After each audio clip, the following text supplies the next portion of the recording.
All right, time to talk winners and losers on Wall Street. We've got our financial expert, Rob Black, joining us this morning. Rob, on a day where the markets are kind of mixed right now, the Dow started off pretty negative. Looks like it's made back some of those losses, but the NASDAQ is in the red by more than 100 points right now. What are you seeing? What's driving today's action? Oil. Oil's over $100 a barrel again. Yesterday it was down $8 or $9, so it was in the 90s. This is just it's what's driving the market. If oil has a day where it goes up $4 or $5 a barrel, you're going to see a down market. If it goes down $4 or $5 a barrel, you're going to see an up market. And we're just waiting for the war to end. Yesterday was very optimistic. Trump said, you know, I'm going to pause for 5 days, and they're talking to us. Iran says, we're not talking to you. We don't know what you're talking about. So it's a little confusing on the market right now. Yeah. But it's still the price of oil. It's very problematic the longer it lingers. And who knows how long that'll be. We'll just have to basically follow it day by day, kind of like we're following gas prices. We're out live this morning where there's a couple counties in the North Bay where the average price now has breached the $6 mark. And I know DoorDash has been doing what it can to try and help out its drivers. What are they actually giving, sort of like just financial help to their drivers to cope with the high cost of gas? Yeah, and they haven't done a surcharge on the food that we're getting yet, but I think that's coming if the prices stay this high. So a DoorDash driver can get a debit card, and when they buy gas, they get 10% back on the gas. Last week, it was 2%. So DoorDash is doing right by their drivers and increasing the compensation, because gasoline is a big cost of doing business in that industry. And it's gone up to $3.96 on average in the United States now. I was in Tahoe area this weekend, and I saw it at $7. So it's pretty crazy.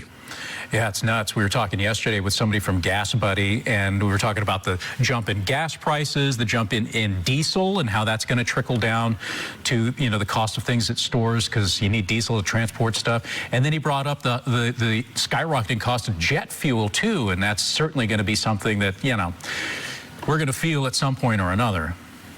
That's right. And the cheap getaway, it's just not cheap anymore, especially for the summer. Prices are up about 19% now in the last month.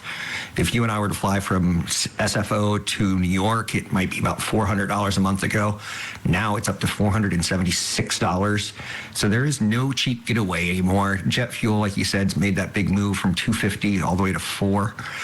That's, you know, just too big of a price spike.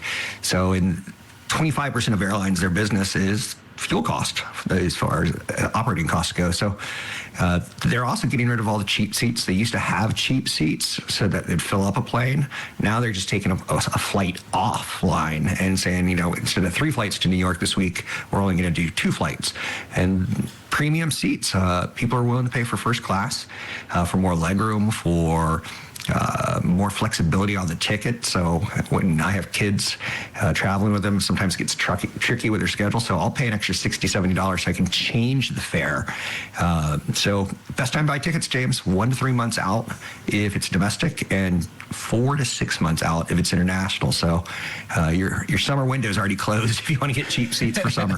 No kidding. I was literally going to bring up that statistic about, you know, the optimal time to buy ahead of but it seems like with the prices going up, I don't know if there is an optimal time ahead of your summer travel anymore to buy cheap tickets. We'll have to wait and see. All right, we've talked about cars, we've talked about planes. I want to talk about boats now, because here's a story.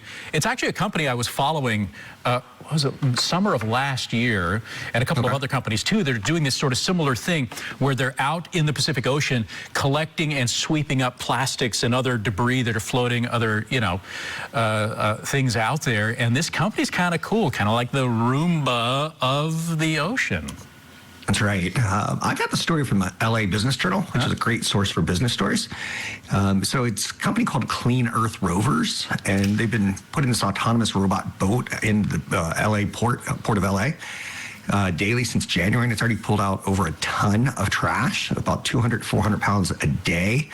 So it's a pretty neat story, and I guess it's a feel-good story in a time where we don't have a lot of feel-good coming from me these days. Yeah, and that's why I was so happy this was in the mix, because obviously this is something hugely important. I know there's a company based, I believe, in the Bay Area that's out there in the deep Pacific, that giant plastic patch that's out there, trying to scoop all that up. But I love how this sort of autonomous technology is now being used to help clean up some of the local waterways, like down in LA. Maybe we'll see something like that come to the Bay Area at some point if it shows some success. That'd be cool. A little bit more on it. They're also analyzing the trash they're pulling so they can find out which counties are dumping and how it's getting into the ocean in the first place. So there's a little bit of science going into it as well. I like it. I like it. Okay.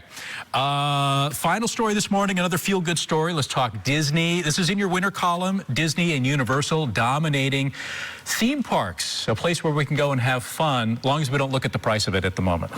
That's right. I guess it could have been a loser because Six Flags and SeaWorld are really struggling, where Disneyland and Disney World and Universal Studios are thriving. So Disneyland, Disney World are premium priced. Universal has, Super Nintendo World. They've got a Harry Potter World. They've got a Jurassic World.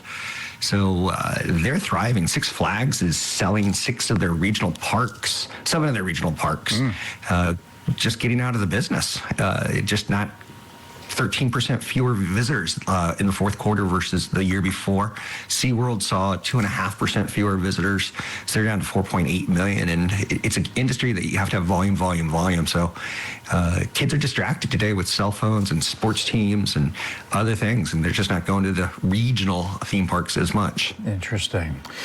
All right, Rob, thank you as always. Well, we talked about a lot, and we'll have more to speak on tomorrow, so we'll see you then. If you've got a question or comment for Rob, you see his contact information there at the bottom of the screen. Give him a shout.